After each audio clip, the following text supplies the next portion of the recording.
Hali ya wasiwasi yatanda humu nchini. Cha ulinzi cha Kenya KDF kimejibu madai ya waziri mkuu wa zamani Raila Odinga kwamba aliingilia kati ili kuzuia mapinduzi ya kijeshi dhidi ya serikali ya Rais William Samoei Ruto.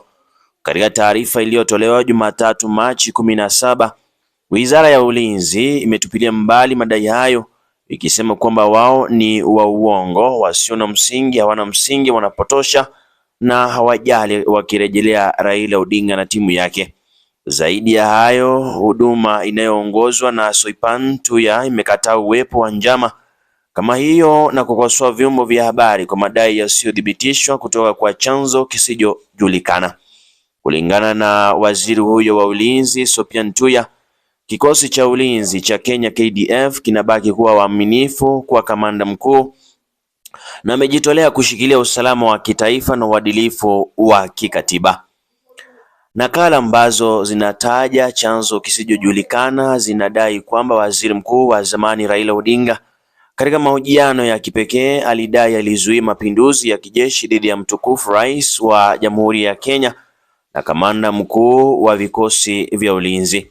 Wizara inasema kimsingi kwamba madai katika makala za gazeti ni za uongo, zisizo na msingi, hazina msingi, zinapotosha na kwa kweli hazina maana, CS Soipan Tuya alisema. Madai hayo yalichapishwa Jumapili na gazeti la Taifa Leo na vifungu vilinukuu chanzo kisichojulikana wakidai kwamba Odinga alichukua jukumu la kuzuia jaribio la mapinduzi.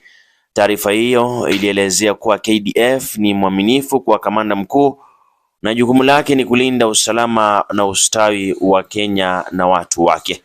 Kwa kuongezea, CS Tuya alisema kuwa KDF haina uhuru kutoka kwa ushawishi wa kisiasa au maslahi ya madhehebu sabani.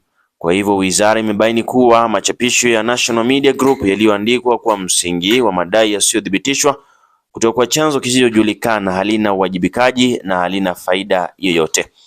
Kulingana na MOD, ni mfano wa uandishi wa habari usio na maadili ambao unadhoofisha imani ya umma katika taasisi za usalama na za kitaifa. Mtazamaji, utakumbuka kwamba maandamano makubwa yaliyoandaliwa na Gen Z mnamo mwaka uliopita Juni na Agosti yalisababisha mtafaruku na taharuki humu nchini, huku wengi wakitazamia mapinduzi. Ndizo taarifa za hivi sasa, mtazamaji wangu.